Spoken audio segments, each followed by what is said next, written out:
Mr. Mayor, we live. Thank you. Today is February 15th, 2023. The time is 5:05 p.m. and I'm calling to order the Ballpark City Council special meeting. City Clerk, can I have a roll call, please? Absolutely. Mayor Estrada, Here. Mayor Pro Tem Garcia, Councilmember Avila, Here. Councilmember Ayala, Here. Councilmember Damian. Here. Thank you for that, City Clerk. So at this moment, we are going to do our public communication. So if anybody is looking to speak, now is your time. City Clerk, is anybody looking to speak? We have not received a request for comment. Great.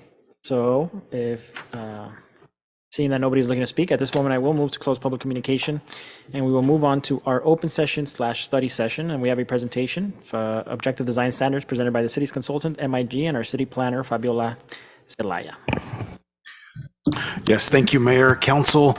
As you recall, the Planning Division has been working on some number of long-range planning efforts, one being the housing element, pre-approved ADU plans, and an inclusionary housing ordinance. And then lastly, developing objective design standards. And this is all done to be in compliance with state law. These efforts are being funded by a state grant. We anticipate completing this effort in June. So I'd like to welcome Fabiola, our new city planner, to follow with the introduction. Thank you. Good evening, Mayor and council members and staff and other elected officials. It's great to be here tonight. As the Director, Ron Garcia, indicated, we are working on objective design standards. As you will hear in the presentation by the consultant that the city retained from MIG, Laurette Stetson, there have been a lot of changes in state law that make reference to objective standards. So SB 35, SB 330, SB 9 most recently.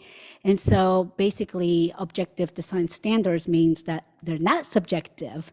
And so it will be removing any type of opinion or, comments like, oh, it must be compatible with the neighborhood. What does that really means?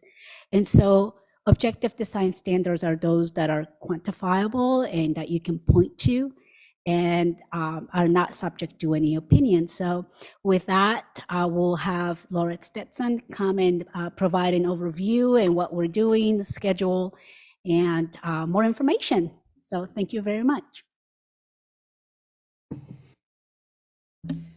Thank you, Fabiola. Mr. Mayor, members of the City Council, for the record, Laura Stetson from MIG 537 South Raymond Avenue in nearby beautiful Pasadena, California. And thank you, Fabiola, for kind of setting the stage. I've got about a 10-minute presentation this evening. I want to get through it fairly quickly and leave time for the council to ask any questions you may have. And this is just a preview of what's ahead and what we will be bringing, what city staff will be bringing to you before June of this year for your action. Next slide. We are going to be talking about two things: objective design standards and SB 9, which are reactive to state laws that have come down in the last couple of years and have really set the stage for what cities can and can't do when it comes to approving housing development projects, as well as mixed-use projects that are at least 2/3 of a residential component. Next slide. While these programs are reacting to state law, they have the benefit of also ensuring that there will be high quality enforceable standards for new applications coming into the city. It will also streamline the process for approving housing, and that gets housing built more quickly. It creates certainty for developers, it creates certainty for the community because they know the standards against which the project is going to be judged, and it makes it clearer for staff to indicate to the developers what the city is looking for. So a lot of certainty, but primarily it will improve and keep in place the existing quality, the unique things that make Baldwin Park Baldwin Park. That's foremost. Next slide.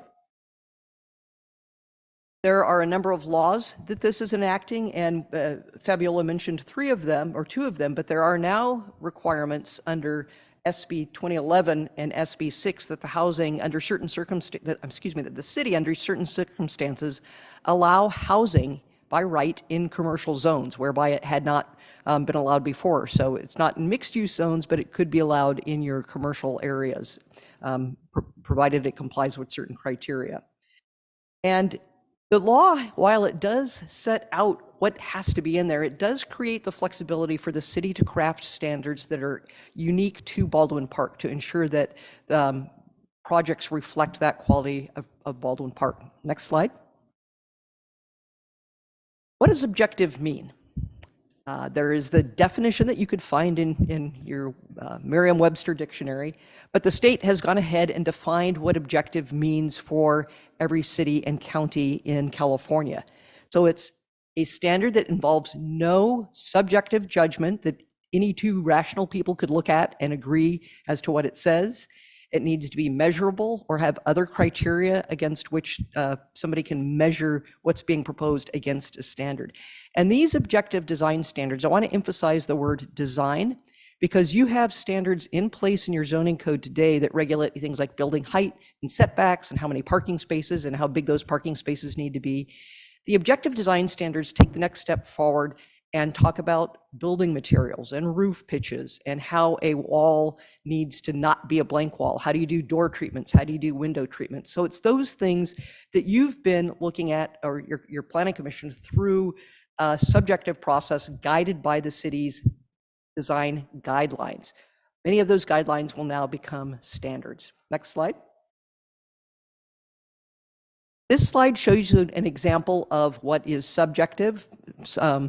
Fabiola mentioned, language like must be compatible with. Well, what does that mean? Or in this case, on the left-hand side there, it says that the building wall needs to articulate. What does that mean? If you turn that into an objective standards, there are measurable criteria against what those articulation means. And so those are the types of things that will be worked into your zoning code. So these standards will complement what's in the zoning code today and will be in the zoning code. Next slide. How do we get to the objective design standards to make sure that they are what Baldwin Park wants? We have the inspirations from, obviously, your zoning code. And if we need to change anything in there as part of this process, we'll do that. But the design guidelines are being a big influence. Also, best practices. What are things being done in other communities throughout California to create good design? And critically, what do decision makers want? What do policymakers look for? What does the community want? What is the input from the community? And we will be having a meeting with the Planning Commission, and we're also going to be producing a survey to get that input from the community. Next slide. How do you create objective standards out of things that are typically kind of hard to measure or hard to describe? And so there are really 6 ways that we're going to be creating objective design standards. It's either going to be a true or false statement. Does it meet this standard or not? Does it say your front door has to be 8 feet tall and 3 feet wide? That's not going to be a standard, but you've got those numbers. True, false, yes, it matches it or it doesn't. Or counts and measures. A lot of standards like the previous slide that I showed you that says it must be, at least every 40 feet, you have to have a break in the wall that's at least 2 feet deep, in or out, for at least a 10-foot span. So those types of things. It's not saying it has to be exactly that, but it's saying it has to be at least that. Or ratios or calculations. You must have at least 45% open space and 20% of that has to be lawn, would be another ratio type. Or there might be a list. It said, we're looking that you achieve at least 3 of the 6 things that are in this list. And so that might apply to, for example, a common open space area. You have to have 1 of 6 of, a barbecue or a children's play area or some grass or a basketball court. It's up to the developer to choose how to implement that. And so you can see that there are other things. And just on the next slide, please. There's an example of a true-false statement. Does the building facade face the street? Yes or no, true or false?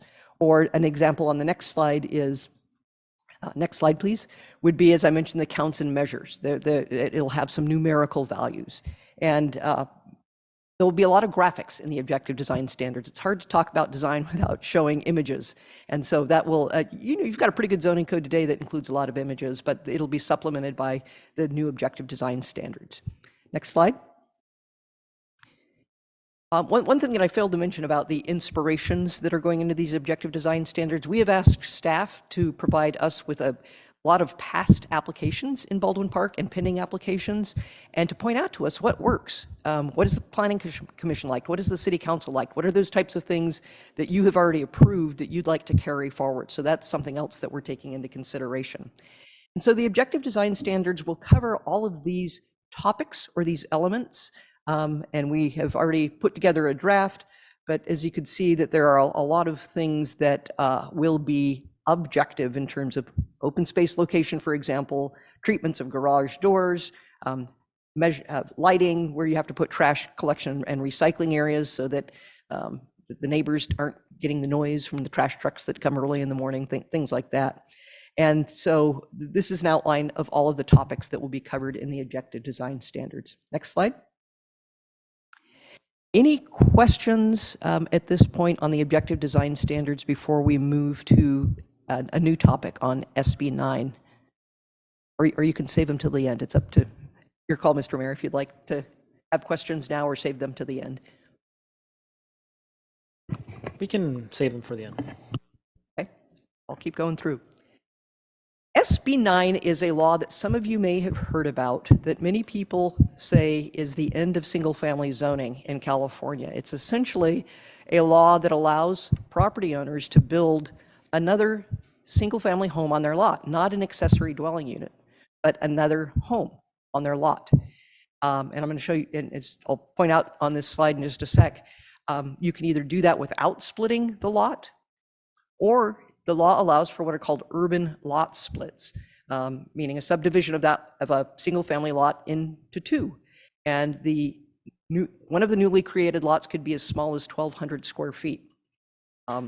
And so what does that mean? Well, it means that on a lot that you have a single-family home today, ultimately, if somebody's ambitious and has enough money, you could put 4 units on that lot. You could put 2, quote, primary units, and then an accessory dwelling unit associated with each of those.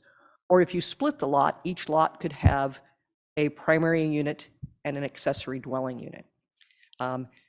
So far, there have been very few SB 9 type applications that are happening anywhere in the state. They're hard to do.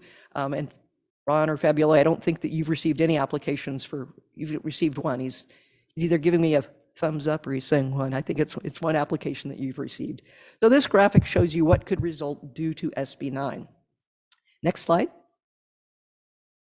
There are some exclusions. I don't think any of these apply to Baldwin Park, but you could not do an SB 9 type development in a historic district or on a farmland or in a high fire hazard zone. And also you cannot create SB 9 units that would demolish units that are already deed restricted as affordable housing or are rent controlled or otherwise providing affordable housing, deed restricted affordable housing or otherwise restricted affordable housing. So you can't tear down affordable housing to try and create these new units. Next slide. With the state law, it does establish some development standards that have to be applied to these SB 9 units. You have to apply objective zoning and design standards. You have to allow a unit that is at least 800 square feet in size, and it can be up to within 4 feet of the rear and side setback lines. And you can see some of the other things. And one in particular, I thought that signals the legislature's intent that these not just be created to be short-term rental housing. There is a restriction that the units cannot be used for Airbnb or VRBO or anything similar to that. These are intended to be units that people live in and become part of the community as either homeowners or renters. Next slide. With regard to the urban lot split, if somebody wants to divide their property, as I mentioned, a new lot could be as small as 1,200 square feet. You can require, and this is probably important, that each of the new lots does have direct access to a public right-of-way, so it's not just accessible via an easement or some other means that, you could say it has to have access to a public right-of-way, either an alley or a street. The one important regulation that I think is interesting on this is that when a property owner does come in to do an SB9 unit, they have to sign an affidavit that they will live in either the new unit or the existing unit for a period of at least 3 years. And the intent of this was to prevent developers coming in and just willy-nilly building rental units or just investment properties. That SB9 is really geared toward people being able to provide additional income for themselves by building this second unit. Next slide. That is everything that we've got going tonight for the presentation, and we wanted to bring this to you to find out if there are initial thoughts that the City Council has, or questions or things that you want to ensure that we consider as we are putting together the regulations for both objective design standards as well as SB9 units. Mr. Mayor? Yes, thank you for that presentation. I'm going to go ahead and hand it off to my colleagues. If anybody from the council or staff have any questions, you can go ahead. Thank you. Thank you for the presentation. You said we are going to do, we're going to reach out to the community. Are we sending these out through mail, or are we having a meeting for our community to come and put their input? How are we doing that? The two methods that are proposed to reach out to the community are via survey. It'll be online, and it could be printed and put at the community center or any other places in town, and we would welcome suggestions from the council if you have other ways to outreach to the community. The second would be simply through the Planning Commission meeting. My experience in doing projects like this is it's really tough to get people to come to talk on topics like this, because it's hard to get your arms around what's going on. People react to a physical development when they know an application's coming forward, but with regard to putting the rules together that will allow those projects to happen, people just don't seem to be interested in it. So if you have thoughts on the way to get the word out to the community, we welcome those. Ron, how do you know how the city has done this before?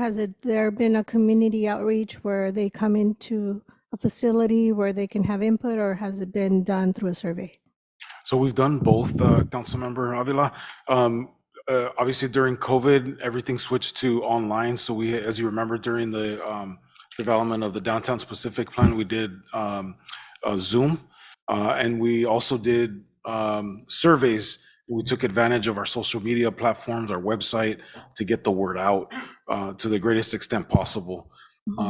Again, as Laura, the consultant, has mentioned, that it has been difficult even during COVID, and historically in Baldwin Park, to really get community participation. But we definitely take advantage of all those platforms to get the word out. In this case, we have not had a in-person community meeting. In our research that we've done in the past with community meetings, they have been we've seen that there have been low attendance.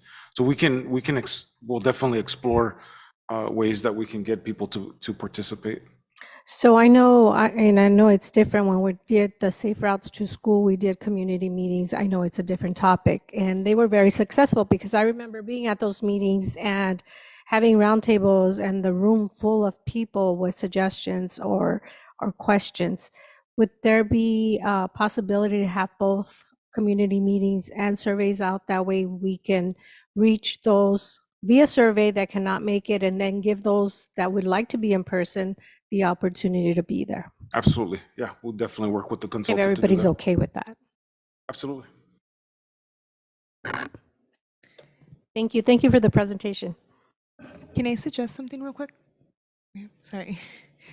So I know you're mentioning about community outreach, and it's a good topic, council member, that you mentioned, but could we potentially host also informational booths or anything where the community can participate in the surveys at, like, community events, for example, the walk that's coming up in May, or any other future events like the concerts at the park and whatnot? We can definitely look into that. Also, I'm thinking my wheels are turning. We also are limited in funding. And so we'll definitely be, we'll be creative in how we can explore maximizing attendance. So we definitely will regroup and see what we can do. So I know in the past, we have had booths at the parks and the concerts where we have a booth with information for the community to pick up or stop by, and if we had any questions, or for the staff to answer. So we have had that, so it is a great idea. Yeah. Mhm. Yeah, that's an excellent suggestion. I'm thinking we can probably get staff to set up a booth and then stagger the days. Yes. And then I just wanted to, when you were talking about SB6 and AB 2011, I saw in red it said for commercial use. Can I just clarify what that was about? Sure, there were two state laws that were passed effective January 1 that says that cities have to allow residential developments in commercial zones, whether or not your zoning code says you allow them, for projects that meet certain criteria, all of which I don't remember off the top of my head. I'm going to put Mr. Martinez on the spot and see if he. Hi, Marco. You don't. But there is an affordability component that certain number of units have to be affordable per the state definition. I believe that the parcels need to be within half mile of a high-quality transit stop, meaning stops that have frequent headways, like 15-minute headways or so. And so that's what those two laws indicated. And I think one of them also requires use of union labor, prevailing wage, the construction. So there are some pretty stiff criteria that a developer would have to conform with to allow that to happen. Okay, that's good to know. That's something that we can maybe use in the future. Okay, thank you for that. Thanks for the clarification. Enrique, did you? Mayor, if I may, when it comes to the objective design standards, in theory, are they intended to be timeless? In other words, you have cities that are, notable for having very rigid design standards, like Santa Barbara, for example. All buildings need to be beamed as in the Mission style, San Juan Capistrano and maybe Mission Viejo. But are objective design standards intended to be reviewed periodically, or they're established and they're intended to be timeless? Absolutely not timeless, because things change. Construction techniques, styles of architecture, styles of building approaches. So the city will adopt them, and you'll probably maybe not touch them for 2 years and see how projects are coming through, and you'll want to go back in and tweak them, probably, if it's not yielding exactly the results that you're looking for. You mentioned Santa Barbara, and I think that's a great example. They have had standards in place for many, many, many years that guide the way Santa Barbara looks today with the Mission style. I've looked at their objective design standards, and it just promulgates what they've had in place as guidelines, strong guidelines, for many years, and probably have no intention of changing them. But that's not something that we're proposing for Baldwin Park.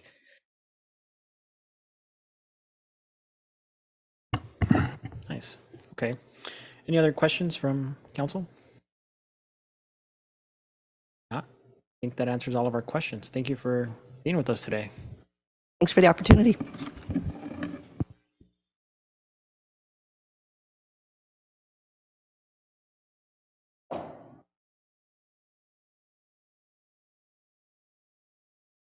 And I believe at this point we are going to go into closed session.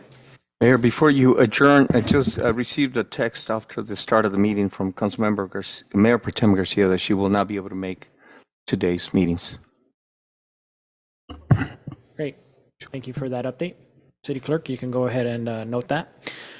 And we will recess to closed session.